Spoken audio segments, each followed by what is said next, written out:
don't need the cheat sheet. We got this. We got this. All right.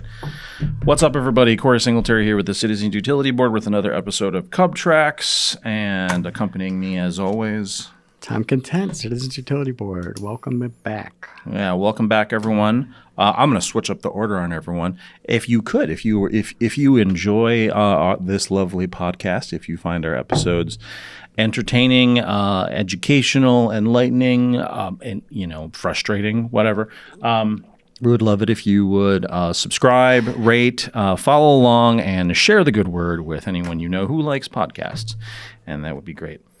Thank you. Yes, always appreciated. It helps us out quite a bit.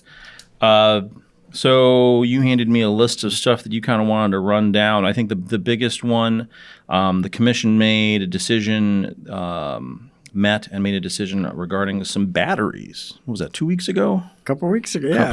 Couple weeks ago. 23rd. Yep. So for folks who aren't aware, Alliant Energy had come in with an application to get approval for 2 battery electric storage facilities at their Wood and Grant solar facilities to put in some battery electric storage. And they're also looking at a third site close to the old / existing Edgewater plant.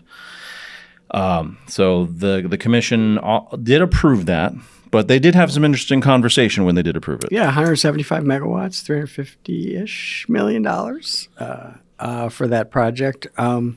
But there were some comments about competitive bidding, which the Wisconsin Industrial Energy Group had raised in comments. And all 3 commissioners were supportive of, as a way to mitigate costs for customers, looking into opportunities for competitive bidding and or RFPs, requests for proposals, which would would be a means to get competitive bidding. So that's an interesting sign that at a time of rising cost pressures with all the building going on, that we could see some interest in exploring how to do that. I'm not sure what the next steps are, but it's good to see.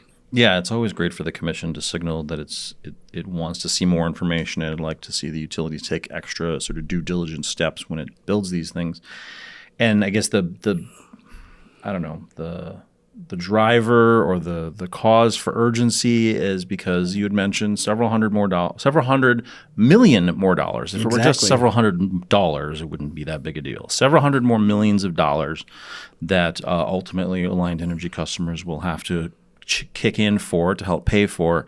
But that comes on top of about $2 billion. That's with a B, isn't it? With a B. Yeah. $2 billion in additional capital expenditure, additional investments in solar, in basically in a bunch of stuff that the commission has already approved for Alliant, 12 solar facilities, as well as a bunch of other infrastructure investments. And again, so this is $350-ish million plus AFUDC and all those types of things.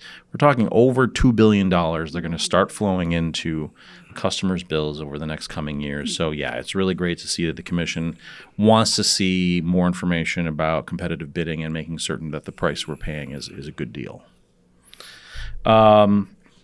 You wanted to plug something on the website, something new we put up there. Oh, yeah, that's right. Well, we had up at the Energy Fair and near Stevens Point, we had fact sheets about all the 5 rate cases that the utilities have in front of the commission right now. And so now we've uploaded information about all of the active rate cases to the active cases page. So if you go under the CUB website and look under updates, you should find it there. So quick at a glance for the 5 rate cases we're focused on that would affect rates for 2024. Yeah. And we'll try to keep those updated as we progress through the summer and into the fall with things like hearing dates and opportunities for links for folks to file comments and any other information as the issues sort of unfold through the rate cases. Speaking of cases, a couple of things that we just want to throw out there that we're still keeping an eye on, but we're just we have no idea what's happening right now. So the Excel Customer Affordability Program, which was filed earlier this year, we're waiting for the commission to take the next step, which will probably be a commission staff memo that parties will be able to comment on. And we're also everyone sort of in this space, in the state, is sort of waiting to see what the commission does, or if it does anything on performance-based regulation, what next steps it takes, because that seemed to be of great interest to the commission last year, but I don't know if it's a staffing issue or what the case might be, but things have sort of slowed down on that front. Yeah, could be some staff turnover, a lot of turnover at the agency over the last at the start of 2023, and just trying to new folks getting their footing. But we would like to. We're waiting to see what happens with that, because we'd like to see that process move forward. Yep. So as of the recording of this episode, we have no idea what's happening, but it could be one of those that a memo literally drops tomorrow as I'm editing this. But those are things we're still keeping an eye on. And then you had reminded me that there were a couple of things that happened a few weeks ago that people might find interesting in Milwaukee and Green Bay, right? That's right. We had the PSC was hosting listening sessions for the as part of the investigation into low-income affordability programs for the We Energies and Wisconsin Public Service customers. So the PSC scheduled these listening sessions both in Green Bay and Milwaukee. And you got to go to both. I got to go to both. I wasn't able to come to both. You were able to attend the listening session in Green Bay. And I thought that echoing the conversations I had with commission staff during the listening sessions and afterwards, this is all really new, at least for our state, for Wisconsin, is having these sort of public engagement listening sessions, public input sessions, whatever you want to call them. This is new, and so I think I told a bunch of people, from my perspective, I wasn't grading the success of those events based off the number of people that attended, the number of butts in seats, but we did have a number of people that came out and expressed their feelings, asked a lot of questions, which was great. I think trying to get more information out into the public, and the Milwaukee public input sessions in particular, was well attended by the various community action agencies, the folks that are working on the ground in Milwaukee, as well as a number of just regular ratepayers who are trying to figure out what's going on. And the thing that I heard from staff and others is an interest in trying to find ways to do more of those. Do more of these sort of public input sessions, to have more of these sort of opportunities for the commission and parties to interface with the public. So I think they were great. And like I said, it's a great sort of start to that new type of process. And I hope it keeps going. I don't know. What did you think? It's just great to see this initiative where you're instead of it's everything coming from the top down, you're trying to get input from folks before a new program or a new policy even gets developed. So it was encouraging to see. I was encouraged to see at the Green Bay hearing that just there's such a constellation or matrix or whatever maze of different programs that are out there that already exist to help low income customers. And even though there are all these things out there, most people don't know they exist, or they might know about one, but they don't know about the other three. And so it was helpful that somebody who works with the homeless and the poor in the Green Bay area was able to kind of get the full picture of all the things that she was going to then go back and communicate to her folks in her organization and others. So if no one else does it, we're going to we'll put out a fact sheet. Like, here are the 5 different things that already exist. Mm-hmm. We're trying to layer stuff on new ideas on top of that to help on the affordability and energy burden problem. But it was helpful to get that to have the full representation of folks in the room, from the Department of Administration, the PSC, the energy services with the Heat for Heroes and the Keep Wisconsin Warm Fund. All those people were in the room at the same time to kind of answer questions, which was really useful, I thought. Yeah, definitely want to make use of all the tools that we already have, as well as building some new ones. I think it was a slightly different I guess, tone in Milwaukee. Obviously, affordability has been a much higher profile issue. Utility, energy burden, utility household energy burden, household burden has been, top of mind for a lot of folks coming out of last year with the rate cases. And so there were, like I said, a lot of folks from the various community organizations that came out to speak on behalf of the folks that they work with, to have those opinions expressed and conveyed to the commission. And so it's I don't know if it's communities at different stages of working through the energy affordability challenge, from sort of identification to more of a like, what are we going to do now?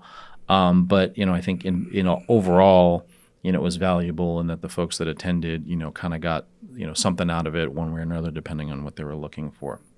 So hopefully we'll see more of that going forward. All right. So you had mentioned to me that we'd done a few of these episodes and we kind of just hadn't really addressed the elephant in the room that is pending right now before the commissioner that we've been working on, the $116 million elephant in the room, Yes. at least with respect to just one utility. Would you like to clue folks in as to what that is? Oh, well, you must be talking about fuel reconciliation, which is a wonky term, but it's basically how much did the utilities underspend or overspend versus their forecast of what they were going to spend on fuel for their power plants in 2022, and it's always a little. You see some ups and downs on these things where nothing. It's rare that you hit it dead on. But this was an outlier, and we're talking about the Alliant Energy case, where it could end up with a surcharge of 4% or more, 4% on bills for customers. So that's kind of that is the elephant right now. Yeah. So maybe taking one step back, you had mentioned this is related to fuel costs, and it is sort of a dry, wonky sounding thing: fuel cost plans, fuel reconciliations. But in short, every year, the rules that say that the utilities have to come up with a plan, a fuel cost plan, and the commission essentially approves a budget for the amount of money that the utility will spend on fuel and what that fuel will cost to generate electricity or provide electricity. And it's not always just fuel. It's not always just stuff you burn. Some of it includes market purchases and things like that. But essentially the cost of providing or procuring electricity.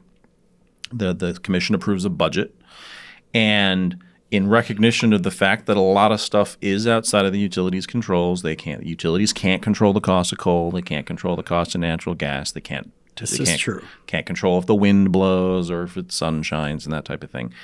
And so in recognition of that fact, there is a true-up process. It's a reconciliation where we compare actuals to budget. And if the utilities collected more money for fuel than the budget, then that money flows back to customers. And if they under-collected relative to that budget, then customers kick in to make up that difference. There's a little bit of a deadband in there, and we won't get super wonky in that, but it's plus or minus 2% usually for around that budget. And so the utility gets to keep or eat that first 2% variance, but then the rest is either made up through a credit or a surcharge. And for 2022, Alliant didn't hit that on the nose anywhere close. No. It's like if you were playing pin in the tail on the donkey, you missed the donkey, you missed the tail too. You missed the donkey and you miss everything. You accidentally pinned the neighbor. So for 2022, I mean, maybe make it simple. The commission authorized a total fuel cost budget, we'll call it, of about $309 million. The utility undercollected by about $150. If you take that 2% band into account, they're seeking about $116 million in under recoveries, how much they missed the mark on their fuel cost budget. So like I said, a $309 million fuel cost plan versus $116.8 million in what they're seeking to recover from customers. Exactly. And I think we were expecting some utilities to kind of go over budget on this issue because of the surging price of natural gas in 2022.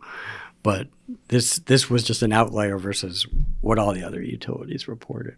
Oh, to be sure. I mean, I guess, if you work for NSP, and we do actually have some dedicated listeners of the podcast who work for Xcel Energy, and if you would like, you may be excused because you guys were fine. The Xcel is not seeking a surcharge or a credit because they were pretty close to their budget. But the other utilities, Madison Gas and Electric, Wisconsin Public Service, We Energies, they also had fuel cost overruns. Some of those are related to Alliant's problem, and we'll get to that. But you're right. There were some challenging issues last year in terms of getting coal, getting spikes in natural gas prices. Right. So yeah, we were kind of expecting that, but we weren't expecting like a 40% under recovery of fuel. No.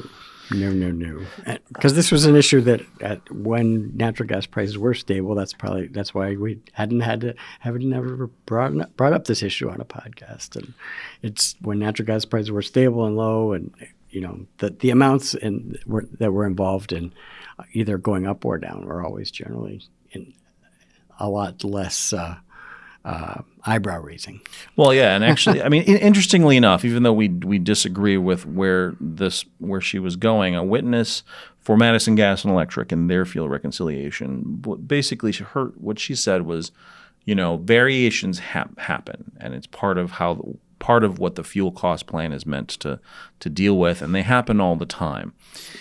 But in the past, it was more like, for example, We Energies, their fuel cost overage is going to cost like customers something like 48 cents or something like that per average residential customer in 1 month. Just in 1 month. In 1 month. So yes, variations happen, but it's supposed to be kind of like, up and down a little bit, not, you miss the mark by 45%. And so the utility, to their credit, they recognize they had sort of an unprecedented problem here, and they have proposed to take that true-up amount, that surcharge that they would charge customers, and take that 116 plus carrying cost plus interest and spread it out over 27 months as opposed to 1 month or even 12 months, which we've done a few times recently. And so that kind of spreads the pain out a little bit, and that brings it down to the number that you had mentioned where, overall it would be about 4% for residential customers. It could be anywhere from about 3.2 to maybe 4%. It depends how the commission finally, decides this. It would be obviously much higher if we were trying to, collect all that over a shorter period of time. Yeah, I didn't do the math on what it would mean if you stuck that all in 1 month's bill or even just a year's bill. But 1 month's bill would be unreal. I mean, you can kind of do the back of the envelope. Yep. If you cut it in half, you basically double the amount. There you go. So in addition to just the magnitude, as we were working through the case, there are really two big drivers for Alliant on this fuel cost issue. One was that they had some challenges in getting the amount of coal that they needed to the Columbia power plant. That resulted in a bunch of bunch of effects that raised the cost of fuel overall, as well as some unscheduled outages at the Riverside and West Riverside natural gas plant. And each one of those was about a $50 million issue. It's not perfect. You can add one to the other because there's some interactive effects. But each one of those is about a $50 million issue that raised costs by about $50 million each. And on, maybe starting with the coal side, there was an issue that staff identified where it seemed like the utility in administering their contract to get coal delivered via the railroad hadn't essentially dotted all their I's and crossed all their T's according to their obligations under the contract. And that sort of raises the question of whether or not that contributed to the fuel issues that we saw. Exactly, and so that's a good question that the commission's going to have to wrestle with. But if you looked at the contract, which we were able to see, and the what Alliant failed to do under that contract. There's a we don't know how much that contributed, but clearly it's an issue that needs to be taken into consideration by the commission. Yeah, I think We can't put a dollar amount on how much of a problem that caused, but not directly. So staff, there's some fairly experienced staff at the commission that has worked on fuel issues at utilities as well as at the commission. And their estimate was the maximum amount was about $52 million at play. But if you take into account all those factors you were talking about, 2022 was a little challenging, then it's maybe more in the realm of, say like 40, what was it, 45, $49 million, $42 million. If you kind of take the context into consideration, it's about $42 million instead. So the maximum sort of dollars at play in terms of what the utility could be on the hook if the commission finds that it acted imprudently would be maybe about $42 million. Right. And this is not just a like, oh, you forgot to do something silly. The obligation the utility failed to meet was related to that they failed to provide an annual estimate of how much coal they needed. They failed to provide that to the railroad. And they admit that. They said, we did not do that. Right. And so you're right. There's a little bit of how strong of a cause and effect is the commission willing to or interested in drawing, right? But one of the things that is 100% indisputable is the fact that they did not meet their contract obligations, and then we put in our initial brief that in and of itself, in terms of that mismanagement, that imprudence, that should cost the utility. We suggested about a 10 to 20% disallowance on that coal issue, so that's about $5 to $10 million. Because otherwise, you're sending the signal that it doesn't matter. It's like you can blow the stop sign every time you want, as long as you don't hit anybody, right? Right, exactly. I mean, the whole reason we have a commission is oversight of the utilities, right? And this is an example where oversight is appropriate. Mm-hmm. So there's that, and then actually one of the commissioners attended the Alliant hearing and asked some questions related to the West Riverside and Riverside outages too. So I know the commission is also interested in sort of what caused those problems, because those also contributed to significant fuel cost increases on the part of the utility, on the part of Alliant. And for folks who don't know those plants, one's an older natural gas plant, one's a pretty brand new, almost brand new, in the last decade, built West Riverside, but they're both natural gas plants in Beloit. I believe full commercial operation within the last 5 years, if I'm not mistaken. Okay. I could be wrong on that, but it could just be like, utility regulation is like dog years, and I forget how long time has passed. But you're right; it's a relatively new plant. But it's been kind of plagued with outage issues kind of since it started operating. And in 2022, they had some problems that caused had ripple effects that potentially are going to cost customers a lot of money. And speaking of ripple effects, the Columbia Power Plant is actually a co-owned facility. Alliant is the majority owner, and they're the operator of the plant. They handle the day-to-day operation and maintenance of the facility. But other owners of that plant include Madison Gas and Electric and Wisconsin Public Service Corporation. And a non-trivial percentage of the cost overruns we were talking about earlier for those utilities flow from this Alliant issue, flow from the coal delivery challenges at Columbia. And so another issue, in addition to just prudence, right? Did Alliant do everything it was supposed to do, that it could have done to ensure that it got the coal that it needed for Columbia? Did it do everything it should have done to make certain that Riverside and West Riverside didn't experience outages, unplanned outages, that it didn't break down, essentially, to use a normal person speak? Is the issue of how these costs flow to other utilities. And some of the utilities, Madison Gas and Electric in particular, have sort of taken the approach of like, well, we don't operate the plant, So even if those costs are imprudent over there, are deemed to be imprudent, that we shouldn't be harmed, or that those costs, that effect shouldn't be carried over to us because we weren't at fault. Which for us is kind of, I don't know, I know it grinds my gears, because if the commission determines that costs were imprudently incurred, right, that the utility did something wrong, and as a result, not even wrong, just we're not prudent in the management and operation of the utility. Right. That imprudence is imprudence. It doesn't matter whether one utility did it or multiple utilities did it. If they're imprudently incurred costs, no ratepayer should have to pay for that. But yeah, why should one company's customers, homeowners and renters, have to pay that versus the other one? Mm-hmm. It just how do you square that? Mm-hmm.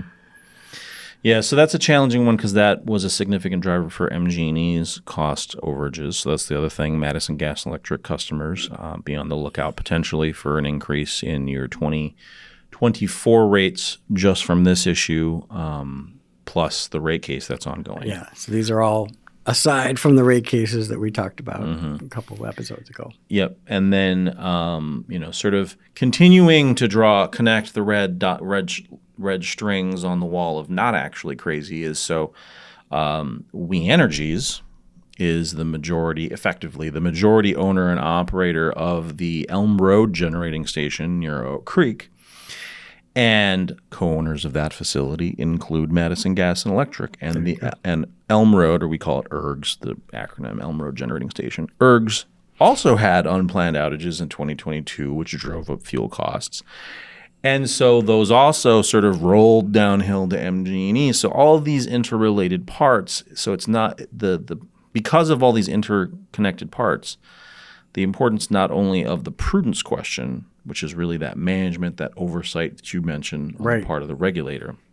Not only is that critical, but how these costs should flow, and how prudence determinations on the part of the commission should flow between utilities. Right. Because that's going to potentially move a lot of money. Yeah. And then there's, of course, the inside baseball issue of which cases are happening when, and should the owner operator cases be happening first rather than MG&E's issues getting discussed before all the information is clarified in the other case. So I think that this whole lesson, and I think Judge Newmark brought it up himself, that we might have to revisit the timing of which cases go when, and when we have multiple cases in front of the commission, it actually there is more of a logic to having the owner operator utilities go first and the co-owners go later. Yeah, I mean you're right. It's a little more inside baseball, but I think it gets to. I mean, we're sympathetic to that issue because a lot of the issues, a lot of the concerns we raise in many cases is ultimately about due process. It's about making certain that any party that is going to be affected by the commission's decision has an opportunity to be heard, and has an opportunity to present the evidence that it believes the commission needs to consider. And so we're sympathetic to that order issue to a point, but not as a shield to put money on the backs of customers. Right, exactly. So those are what's pending before the commission right now, and we're actually wrapping up. Probably by the time this goes out, we will have finished all of our initial briefs and about half of the reply briefs for these cases. So I know we're not jumping the gun on our position on anything. So we're good. But yeah, it's a lot of money, and the big thing with I would say particularly Alliant, if they get all of everything they're asking for, while it won't be the largest fuel cost surcharge in 2024, MG&E's is actually a little bigger, but in terms of a single year, I believe, depending on how you look at it, overall utility, residential class, whatever. But the trick with Alliant is Well, normally these things, they fall off after a month, a year, right? Like they're supposed to be just kind of a thing you deal with and you move on. Right. But because it's so big and because we reasonably do need to kind of spread this out over 24, 27 months, we're going to have to be living with these costs for 2 years. They're going to be locked in, baked into rates, whatever the commission decides. And that's on top of the massive rate increase Alliant is seeking for 24 and 25. Well, that's the thing, which is like a 19% for residential customers over the 2 years, Yeah. So that's, it's like 19 and then plus let's call it even just, let's say we hope it's 3 for residential customers. So you're still north of 20% increase because of these issues. Now, a particularly wonky person, and I happen to be one of them, might point out, well, there are surcharges that are currently in effect for 2023. So from the customer's perspective, those will fall off and then these new ones will come on. But it's still like, from our perspective, this fuel issue, there's tens of millions of dollars the customer should just not have to be paying for. Exactly. Across all of the utilities, because again, there's this interrelated issue. So we'll see. The commission has until I'm trying to remember what exact date in August, but basically the middle of August to actually like make a decision and issue its orders. So the clock is ticking. So I suspect that we might actually see a decision potentially the week that folks first start listening to this episode, but very, very quickly in the month of July. We'll have decisions on all these fuel reconciliations, and we'll see kind of where we're starting from, right? Because this will be our starting point for whatever comes on top of it with the rate cases. Right, exactly. If you're looking at the bill impacts for the rate cases, it's going to be the new floor will be set here. Mm-hmm. So. With the exception, I do want to say that Wisconsin Public Service had a very small, We Energies had a very small surcharge, and right. Wisconsin Public Service and MG&E they do not need that. They're doing more of like a 12-month recovery or a small number of months recovery. Alliant is really the only one with a huge issue there. So we're closing that out, and we'll see what the commission does, and we'll certainly update folks with what the commission's final decision is. That's right, and then we'll just bracing that for the just it's a lot for customers to have to handle. It's both the surcharge plus the magnitude of that rate case for the folks, for the Alliant customers, for you and all the other Alliant customers. Most years I'm like, man, I'm glad I'm an Alliant customer. Not so much this year. Yeah, well, there you go.